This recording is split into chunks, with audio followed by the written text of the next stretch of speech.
Welcome to our channel. ಇದು first time ಒಂದು cooking video ಹಾಕ್ತಾ ಇರೋದು. ಮೂಲಂಗಿ ಪಾಲಕ್ ಸಾಂಬಾರ್ ಮಾಡೋ ವಿಧಾನ ನೋಡೋಣ ಬನ್ನಿ. ಎಸ್, ಸೊ ಇಲ್ಲಿ ನಾನು ತೊಗೊಂಡಿರೋದು ಅರ್ಧ ಕಪ್ ಬೇಳೆನ ಚೆನ್ನಾಗಿ 2-3 ಸಲ ತೊಳೆದು ಅದೇ ಕಪ್ಪಲ್ಲಿ 2 ಕಪ್ ನೀರನ್ನ ಹಾಕಬೇಕು. ಸೊ 2 ಕಪ್ ನೀರನ್ನ ಹಾಕಿದ ನಂತರ ಲಿಡ್ಡನ್ನ ಫಸ್ಟು ಚೆನ್ನಾಗಿ ಅದನ್ನ ಸ್ಪ್ರೆಡ್ ಮಾಡಿಕೊಂಡು ನೆಕ್ಸ್ಟು ಲಿಡ್ಡನ್ನು ಕ್ಲೋಸ್ ಮಾಡಿಕೊಂಡು ವಿಷಲ್ ಇಡೋದು ಮರಿಬೇಡಿ.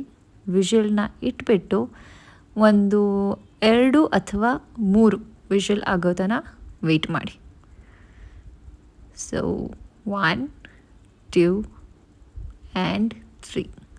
ಸೊ 3 ವಿಷಲ್ ಆದಮೇಲೆ ಕರಿಬೇವನ್ನ ಹೆಚ್ಚಿಟ್ಕೊಂಡಿದ್ದೀನಿ, 2 ಎಸಳು, ಒಂದು ಬಿಗ್ ಸೈಜ್ ಆನಿಯನ್ ಹೆಚ್ಚಿಟ್ಕೊಂಡಿದ್ದೀನಿ, ಆಮೇಲೆ 2-3 radish. Okay, onion big size ಹೇಳಿದೆ ನಾನು, ರ್ಯಾಡಿಶು. ಆಮೇಲೆ ರ್ಯಾಡಿಶ್ ಆದಮೇಲೆ ಒಂದು ಬಿಗ್ ಸೈಜ್ ಟೊಮ್ಯಾಟೊ. ಇದಿಷ್ಟನ್ನು ರೆಡಿ ಇಟ್ಕೊಂಡು ನೆಕ್ಸ್ಟ್ಗೆ ಐ ಆಮ್ ಗೋಯಿಂಗ್. ಇನ್ನೊಂದು ಐಟಮ್ ಮಿಸ್ಸಿಂಗ್ ಇದೆ, palak, which I show you later. So ಒಂದು ಪಾತ್ರೆನ ತಗೊಂಡು ಅದಕ್ಕೆ 1 ಚಮಚ ಆಗೋಷ್ಟು ಎಣ್ಣೆಯನ್ನು ಹಾಕಿ, ಕಾದಿರೋ ಎಣ್ಣೆಗೆ 1 ಚಮಚ ನೋಡ್ತಾ ಇರ್ಬೋದು ನೀವು, ಕಾದಿದೆ. 1 ಚಮಚ ಸಾಸಿವೆ, ಅದಾದಮೇಲೆ ಅದು ಸ್ವಲ್ಪ ಚಟಪಟ ಅನ್ನೋಕ್ಕೆ ಶುರು ಆದಮೇಲೆ 1 ಚಮಚ ಜೀರಿಗೆ, ಅವೆರಡನ್ನೂ ಹಾಕಿ ಸ್ವಲ್ಪ ಗುರಾಡಿ. ಮೇ ಬಿ ನಾನು ತೋರಿಸಿಲ್ಲ ಗುರಾಡಿರೋದು, ಬಟ್ ನೀವು ಗುರಾಡಿ. ಸ್ವಲ್ಪ ಅದೆಲ್ಲ ಕಾದ್ಮೇಲೆ ಬಿಗ್ ಸೈಜ್ ಆನಿಯನ್ ತೊಗೊಂಡಿದ್ವಲ್ಲ, ಕಟ್ ಮಾಡ್ಕೊಂಡಿದ್ದನ್ನ ಹಾಕಿ ಚೆನ್ನಾಗಿ ಗುರಾಡಿ. ಅಟ್ಲೀಸ್ಟ್ ಆನಿಯನ್ ಕಲರ್ ಸ್ವಲ್ಪ ಪಿಂಕಿಶ್ ಬ್ರೌನ್ ಆಗೋ ತನಕ ಗುರಾಡ್ಕೊಳ್ಳಿ, ಹಸಿ ಸ್ಮೆಲ್ಲೆಲ್ಲ ಹೋಗಲಿ. ಅದಾದಮೇಲೆ ಇಟ್ಕೊಂಡಿರೋಂಥ ಕರಿಬೇವಿನ ಸೊಪ್ಪನ್ನು ಹಾಕಿ ಮತ್ತೆ ಚೆನ್ನಾಗಿ ಗುರಾಡಿ 2 ಬೇಯೋ ತನಕ ಕಾಯಿರಿ.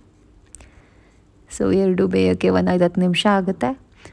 ಅದಾದಮೇಲೆ ನೋಡ್ಬೋದು ನೀವು ಹೇಗೆ ಪಿಂಕಿಶ್ ಬ್ರೌನ್ ಕಾಣಿಸ್ತಾ ಇದೆ.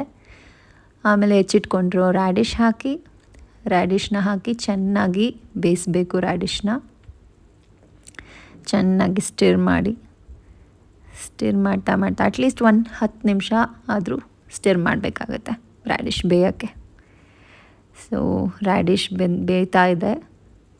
ರ್ಯಾಡಿಶ್ ಬೆಂದ ಮೇಲೆ ಟೊಮ್ಯಾಟೊವನ್ನು ಹಾಕಿ, ಹೆಚ್ಚಿಟ್ಕೊಂಡ್ರೆ ಟೊಮ್ಯಾಟೊನ ಒಂದು ಬಿಗ್ ಸೈಜ್ ಹೆಚ್ಚಿಟ್ಕೊಂಡಿದ್ವಿ. ಸೊ ಟೊಮ್ಯಾಟೊನ ಹಾಕಿ ಚೆನ್ನಾಗಿ ಗುರಾಡಬೇಕು. ಚೆನ್ನಾಗಿ ಗುರಾಡಿದ ನಂತರ 1 ಚಮಚ ಉಪ್ಪನ್ನು ಹಾಕಬೇಕು. ಉಪ್ಪನ್ನು ಯಾಕೆ ಹಾಕ್ತೀವಿ ಅಂದರೆ ಟೊಮ್ಯಾಟೊ ಚೆನ್ನಾಗಿ ಬೇಯಲಿ ಅಂತ. ಚೆನ್ನಾಗಂತೂ ಬೇಯುತ್ತೆ, ಬಟ್ ಇನ್ನು ಬೇಗ ಬೆಂದ್ಬಿಡುತ್ತೆ. ಸೊ ಕೆಲಸನೂ ಬೇಗ ಆಗುತ್ತೆ. ಸೊ ಅದಕ್ಕೋಸ್ಕರ ಹಾಕಿ ಚೆನ್ನಾಗಿ ಗುರಾಡ್ಕೊಳ್ಳಿ ಅಷ್ಟೆ. ಈಗ ತೋರಿಸ್ತಾ ಇರೋದು ಪಾಲಕ್ ಸೊಪ್ಪನ್ನು 2-3 ಸಲ ಚೆನ್ನಾಗಿ ತೊಳ್ಕೊಂಡು ಹೆಚ್ಚಿಟ್ಕೊಂಡು ಸೈಡಿಗೆ ಇಟ್ಕೊಂಡಿದ್ದೆ. ಅದನ್ನು ಈಗ ಬೆಂದಂಥ, ಈಗ ನೋಡ್ಬೋದು ನೀವು, ಕುದೀತಾ ಇದೆ ಚೆನ್ನಾಗಿ, ಎಲ್ಲ ವೆಜಿಟೇಬಲ್ಸ್ ಬೆಂದಿದೆ. ಅದಕ್ಕೆ ಸೊಪ್ಪನ್ನು ಹಾಕಿ ಚೆನ್ನಾಗಿ ತೊಳ್ಕೊಂಡ್ರೆ ಸೊಪ್ಪನ್ನು ಹಾಕಿ ಸೊಪ್ಪು ಬೇಯೋ ತನಕ ಚೆನ್ನಾಗಿ ಗುರಾಡಿ. ಎಲ್ಲ ಚೆನ್ನಾಗಿ ಗುರಾಡಿದ್ಮೇಲೆ ಒಂದು ಲಿಡ್ಡನ್ನು ತಗೊಂಡು ಕ್ಲೋಸ್ ಮಾಡಿ, ಸೊ ದ್ಯಾಟ್ ಎಲ್ಲ ಚೆನ್ನಾಗಿ ಕುದಿಯುತ್ತೆ. ಕುದಿಯೋಕ್ಕೆ ಒಂದು 5-10 ನಿಮಿಷ ಬಿಡಿ. ಚೆನ್ನಾಗಿ ಕುದೀತಾ ಇದೆ, ನೀವು ನೋಡ್ಬೋದು. ಲಿಡ್ ತೆಗೆದು ತೋರಿಸ್ತಾ ಇದ್ದೀನಿ. ಈಗ ಬೆಂದಿರೋ ಬೇಳೆ ಕೂಡ ತೋರಿಸ್ತೀನಿ ಸೈಡಲ್ಲಿ. ಬೇಳೆನೂ ಚೆನ್ನಾಗಿ ಬೆಂದಿದೆ. ಸೊ ಆ ಬೆಂದಿರೋ ಬೇಳೆನ ಚೆನ್ನಾಗಿ ಮ್ಯಾಶ್ ಮಾಡಿಕೊಂಡು ಅದನ್ನು ಮಾಡಿಟ್ಟಂಥ ಒಗ್ಗರಣೆ, ಸೊಪ್ಪು, ತರಕಾರಿ ಎಲ್ಲ ಇದ್ದಿದ್ದಕ್ಕೆ ಹಾಕೋಣ. ಸೊ ಹಾಕಿ ಅದನ್ನು ಗುರಾಡೋಣ. ಈಗ ಎಲ್ಲ ಬೇಳೆ, ಸೊಪ್ಪು, ವೆಜಿಟೇಬಲ್ಸ್ ಎಲ್ಲ ಮಿಕ್ಸ್ ಆಗ್ತಾ ಇದೆ. ಈಗ ಅಲ್ಲಿ ತೊಗೊಂಡಿರೋ ನೀರು ಸಪ್ರೇಟ್ ಮಾಡೋಣ. ಅಲ್ಲಿ ಇರೋ ನೀರನ್ನ ಸಪ್ರೇಟ್ ಮಾಡಿ, ಇದೇನಕ್ಕೆ ಮಾಡ್ತೀವಿ ಅಂದರೆ ನಮ್ಮನೇಲಿ ಯೂಶ್ವಲಿ ಮಾಡ್ತೀವಿ, ಸೊ ದಟ್ ವೆಜಿಟೇಬಲ್ಸು ಮತ್ತು ಸೊಪ್ಪನ್ನ ಚೆನ್ನಾಗಿ ಮ್ಯಾಶ್ ಮಾಡಿದ್ರೆ ಅದು ಬೇಳೆ ಜೊತೆಗೆ, ಆಮೇಲೆ ನೀರು ಜೊತೆಗೆ ತಿನ್ನಬೇಕಾದ್ರೂ ತುಂಬಾ ಬೇಳೆ ಅನಿಸಲ್ಲ. ಅಥವಾ ಬರೀ ಸೊಪ್ಪು ಅಥವಾ ಏನಂತಾರೆ ವೆಜಿಟೇಬಲ್ಸ್ ಬರೀ ಅಂತಲ್ಲ, ಎಲ್ಲ ಒಂಥರ ಮಿಕ್ಸ್ಡ್ ಒಂಥರ ರುಚಿ ತುಂಬ ಚೆನ್ನಾಗಿ ಬರುತ್ತೆ. ನೀವು ಒಂದ್ಸಲ ಟ್ರೈ ಮಾಡಿ ನೋಡಿ. ನೀವು ಈ ಥರ ಮ್ಯಾಶ್ ಮಾಡಲ್ಲ ಅಂದರೆ ಎಷ್ಟು ಸಾಧ್ಯನೋ ಅಷ್ಟು, ಇನ್ನು ತೀರಾ ಮ್ಯಾಶರಲ್ಲಿ ಹೋಗಿ ಮ್ಯಾಶ್ ಮಾಡಿಬಿಡಿ, ಮತ್ತು ತುಂಬ ಇದಾಗ್ಬಿಡುತ್ತೆ. ಇಷ್ಟೇ ಸಾಕು, ಒಂದು ಸ್ವಲ್ಪ ಮ್ಯಾಶ್ ಮಾಡಿ ಮತ್ತು ಅದನ್ನ ಸೇರಿಸ್ಕೊಂಡು ಮತ್ತು ನೀವು ಗ್ಯಾಸ್ ಮೇಲೆ ಅದನ್ನ ಕುದಿಯೋಕ್ಕೆ ಇಡಬೇಕಾಗತ್ತೆ. ಮತ್ತು ನೀವು ಒಂದು 15-20 ನಿಮಿಷ ಅದು ಚೆನ್ನಾಗಿ ಕುದಿಯೋಕ್ಕೆ ವೆಯ್ಟ್ ಮಾಡಬೇಕು. ಸೊ ಈ ಸಾಂಬಾರು ಹೆಂಗೆ ಅಂದರೆ, ಮೂಲಂಗಿ ಪಾಲಕ್ ಸಾಂಬಾರು ನಿಮಗೆ ಚಪಾತಿ ಜೊತೆನೇ ಆಗಲಿ ಅಥವಾ ದೋಸೆ, ರೊಟ್ಟಿ, ಅನ್ನ, ರಾಗಿ ಮುದ್ದೆ ಯಾವುದೇ ಜೊತೆಗೆ ತಿಂದ್ರೂ ತುಂಬಾ ರುಚಿಯಾಗಿರುತ್ತೆ, ತುಂಬ ಚೆನ್ನಾಗಿರುತ್ತೆ. ಸೊ ಅದು ಕುದಿಬೇಕಾದ್ರೆ ನಾವು ಮನೇಲಿ ಮಾಡಿರೋ ಸಾಂಬಾರು ಪುಡಿನ ಹಾಕ್ತೀವಿ. 1/2 ಚಮಚ ಹಾಕ್ಬೋದು ನೀವು. ನಮ್ಮಮ್ಮ ಮಾಡೋ ಸಾಂಬಾರು ಪುಡಿ ಇದು, ಲೈಕ್ ನಮ್ಮ ಅಜ್ಜಿ ಅವರೆಲ್ಲ ಮಾಡ್ತಾಯಿದ್ದಿದ್ದು. ಸೊ ಇದ್ರ ಮೇಲೆ ಗೊತ್ತಾಗ್ಬೋದು ನಿಮಗೆ ಟೇಸ್ಟ್ ಎಷ್ಟು ಚೆನ್ನಾಗಿರುತ್ತೆ ಅಂತ. ಬಟ್ ನಿಮ್ಮ ಮನೇಲಿ ಯಾವ್ದು ಮಾಡ್ತಿರೋ ಅದನ್ನ ಹಾಕ್ಕೊಳ್ಳಿ. ಅದನ್ನ ಗುರಾಡ್ಬಿಟ್ಟು ಚೆನ್ನಾಗಿ, ಅಥವಾ ಗುರಾಡಲಿಲ್ಲ ಅಂದ್ರೂ ನೆಕ್ಸ್ಟ್ ಖಾರ ಪುಡಿ ಹಾಕಿದ್ಮೇಲೂ ಗುರಾಡ್ಬೋದು. ನಾನು ಸುಮ್ಮನೆ ಗುರಾಡ್ತಾ ಇದ್ದೀನಿ ಅಲ್ಲಿ. ಓಕೆ, ಸೊ ನೆಕ್ಸ್ಟು 2 ಚಮಚ ಖಾರದ ಪುಡಿ ಹಾಕಿ, ಒಂದು ಕಲರ್ದು ಹಾಕ್ತಾಯಿದ್ದೀನಿ ನಾನು, ಇನ್ನೊಂದು ಖಾರದ ಹಾಕ್ತಾಯಿದ್ದೀನಿ. ಸೊ ದಟ್ ತುಂಬ ಖಾರ ಆಗೋದು ಬೇಡ ಅಂತ, ಮೀಡಿಯಮ್ ಖಾರ ಆಗುತ್ತೆ, ಬಟ್ ರುಚಿ ಅಂತೂ ಆಗುತ್ತೆ. ಸೊ 2 ಹಾಕಿದ್ಮೇಲೆ, 2 ಚಮಚ ಖಾರದ ಪುಡಿ ಹಾಕಿದ್ಮೇಲೆ ಅದನ್ನ ಗುರಾಡಿ ಮತ್ತು ಕುದಿಯೋಕ್ಕೆ ಬಿಡಬೇಕು. ಆ್ಯಂಡ್ ನೋಡ್ಕೊಳ್ಳಿ, ಕನ್ಸಿಸ್ಟೆನ್ಸಿ ನೋಡ್ಕೊಳ್ಳಿ. ತುಂಬಾ ಗಟ್ಟಿ ಆದ್ರೂ ಯಾವುದ್ರ ಜೊತೆಗೂ ತಿನ್ನೋಕ್ಕೂ ಚೆನ್ನಾಗಾಗಲ್ಲ. ಅನ್ನಕ್ಕೆ ಎಲ್ಲ ಸಾಂಬಾರು ಒಂಥರ ವಾಟ್ರಿ ಸ್ವಲ್ಪ ಎಲ್ಲ ಮಿಕ್ಸ್ ಚೆನ್ನಾಗಿ ಕನ್ಸಿಸ್ಟೆನ್ಸಿ ಇದ್ದರೆ ಆಗುತ್ತೆ. ನಿಮ್ಗೆ ಇನ್ನೊಂದು ಸ್ವಲ್ಪ ನೀರು ಬೇಕು ಅಂದರೆ ಹಾಕ್ಕೋಬೋದು.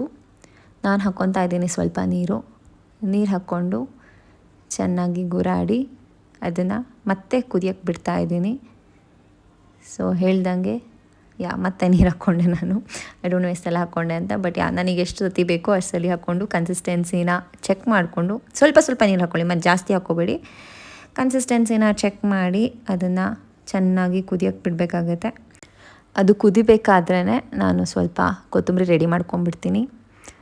ಈಗ ಲಿಡ್ಡನ್ನು ಕ್ಲೋಸ್ ಮಾಡಿದ್ದನ್ನು ತೆಗಿತಾ ಇದ್ದೀನಿ. ತೆಗೆದ್ಬಿಟ್ಟು ನೋಡಿದ್ರೆ ಚೆನ್ನಾಗಿ ಎಲ್ಲ ಕುದೀತಾ ಇದೆ, ಹೊಗೆ ಬರ್ತಾ ಇದೆ ನೋಡ್ಬೋದು ನೀವು. ಅದಕ್ಕೆ ಈಗ ತೊಳ್ಕೊಂಡು ಹೆಚ್ಚಿಟ್ಕೊಂಡಿರೋ ಕೊತ್ತಂಬರಿ ಸೊಪ್ಪನ್ನು ಹಾಕ್ತೀನಿ. ಕೊತ್ತಂಬರಿ ಸೊಪ್ಪು ಇಲ್ಲದ್ರೆ ಯಾವ ಡಿಶ್ಶು ಕಂಪ್ಲೀಟ್ ಆಗೋಲ್ಲ ನಮ್ಮ ಮನೇಲಿ. ಸೊ ಅದೊಂಥರ ಡಿಫ್ರೆಂಟ್ ಟೇಸ್ಟ್ ಕೊಡುತ್ತೆ. ಇದನ್ನು ಮಾತ್ರ ಮರಿಬೇಡಿ ನೀವು ಈ ಸಾಂಬಾರು ಮಾಡಿದರೆ. ಸೊ ಕೊತ್ತಂಬರಿನ ಹಾಕಿ ಚೆನ್ನಾಗಿ ಗುರಾಡಿ ಮತ್ತೆ ಅದನ್ನ ಕುದಿಸೋಕ್ಕೆ ಬಿಡ್ತಾಯಿದ್ದೀನಿ. ಎಷ್ಟು ಕುದಿಯುತ್ತೋ ಅಷ್ಟು ರುಚಿ ಅಂತ ಹೇಳ್ತಾರೆ. ಸೊ ಇದನ್ನು ನೀವು ಒಂದ್ಸಲ ಮನೇಲಿ ಟ್ರೈ ಮಾಡಿ ಫ್ಯಾಮಿಲಿಗೆಲ್ಲ ತಿನ್ನಿಸಿ. ಚೆನ್ನಾಗಿ ಕುದೀತಾ ಇದೆ ನೋಡಿ, ಇಷ್ಟು ಚೆನ್ನಾಗಿ ಕುದಿಬೇಕಾದ್ರೆ ಬಾಯಲ್ಲೇ ನೀರು ಬರುತ್ತೆ. ಸೊ ಹಾಗೆ ಇತ್ತು ಈ sambar. You can call it ಏನಂತಾರೆ, ಮೂಲಂಗಿ ಪಾಲಕ್ ಸಾಂಬಾರ್ ಆರ್ ಮೂಲಿ ಪಾಲಕ್ ಸಾಂಬಾರ್, ಏನಂತ ಕರಿತೀರೋ ಕರೀರಿ. But you should definitely try once. ನೀವು ಈ ಥರ ಮಾಡ್ತಿಲ್ಲ ಅಂದರೆ ಒಂದ್ಸಲಿ ಟ್ರೈ ಮಾಡಿ ಹೇಗಿದೆ ಅಂತ ಹೇಳಿ. ಈಗ ನಾನು ಅದನ್ನ ಬೌಲಿಗೆ ಹಾಕ್ಕೊತಾ ಇದ್ದೀನಿ ಟೇಸ್ಟ್ ಮಾಡೋಕ್ಕೆ. ಸೊ ಬಿಸಿ ಆದ ಸಾಂಬಾರು ರೆಡಿಯಾಗಿದೆ. ಅದನ್ನು ಒಂದು ಬೌಲಿಗೆ ಹಾಕ್ಕೊಂಡು ಸರ್ವ್ ಮಾಡ್ಕೊತಾ ಇದ್ದೀನಿ. So this was it. ಘಮಘಮವಾದ ಟೇಸ್ಟಿಯಾದ ಮೂಲಿ ಪಾಲಕ್ ಸಾಂಬಾರ್ ರೆಡಿ.